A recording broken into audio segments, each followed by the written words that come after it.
vous allez alléger un petit peu la charge de votre travail. Notamment, il est assez fastidieux de taper par exemple systématiquement console.writeline, etc. Donc, il existe des raccourcis qui vous permettent de gagner du temps. Notamment, il y a un raccourci qui est très utile, qui consiste à taper CW, et vous voyez apparaître d'ailleurs une information vous disant extrait de code pour console.writeline. Appuyez 2 fois sur la touche Tab. C'est ce que vous faites, vous appuyez Tab, et automatiquement vous avez la possibilité donc de saisir le texte sans passer par toute la syntaxe un petit peu fastidieuse. En réalité, vous avez de nombreux raccourcis qui sont à votre disposition, que l'on appelle en anglais des code snippets. En français, c'est traduit par extrait, et qui permettent d'abréger les écritures et de les rendre plus intelligentes. Je m'explique. Si vous avez l'occasion d'écrire une boucle for, eh bien, il suffit de taper for, tab, et automatiquement, vous avez un modèle, mais plus qu'un modèle d'ailleurs, qui s'affiche et que vous pouvez modifier intelligemment. Autrement dit, si je fais tabulation, je vais passer d'un champ à un autre, et notamment de la variable i qui a été définie par défaut à la variable length. Supposons que je souhaite changer la variable i, je vais l'appeler par exemple cpt, l'abréviation de compteur. Si je fais tabulation, vous voyez que automatiquement, à chaque fois que i était référencée, elle a été renommée en cpt. Pareil pour length, c'est un peu moins spectaculaire, mais length fonctionne de la même façon, c'est-à-dire que je peux ici indiquer une valeur, par exemple 100, et si je fais tabulation, je passe bien de l'un à l'autre des champs. D'accord? Vous avez d'autres possibilités, en fait, les possibilités sont très très nombreuses. Vous avez le if, tab, qui vous permet effectivement là aussi d'indiquer des conditions.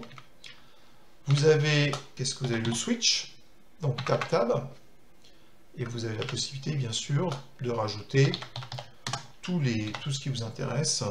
C'est tout à fait intéressant. Alors, en réalité, vous avez une liste à votre disposition qui peut être facilement atteignable. Il suffit d'aller dans le menu, de cliquer sur Modifier, de choisir IntelliSense, insérer un extrait, ou bien d'utiliser les touches CTRL-KX. Par exemple, ici je vais le faire avec les touches, je tape CTRL-KX, et il me propose d'insérer un extrait.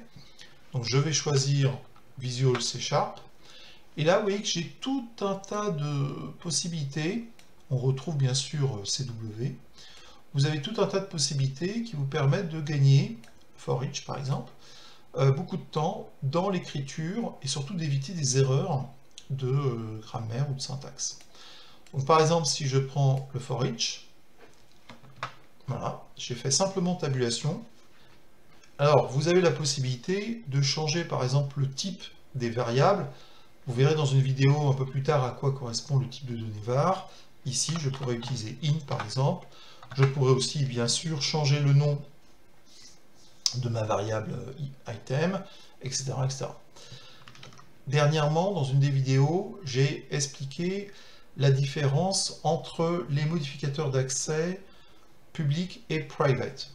Eh bien, vous avez aussi la possibilité d'utiliser un raccourci qui vous permet de définir très vite ces modificateurs d'accès, notamment en utilisant propful, tab, et vous voyez qu'il a aussitôt généré en fait un ensemble de lignes où vous retrouvez le modificateur d'accès private et le modificateur d'accès public, avec en plus là aussi une intelligence, puisque si je change ma variable, si je l'appelle par exemple démo, je fais tabulation, vous allez voir que hop, automatiquement dans le get et le set, la variable a été renommée, et je peux aussi bien sûr le faire ici, ça fonctionne de la même façon.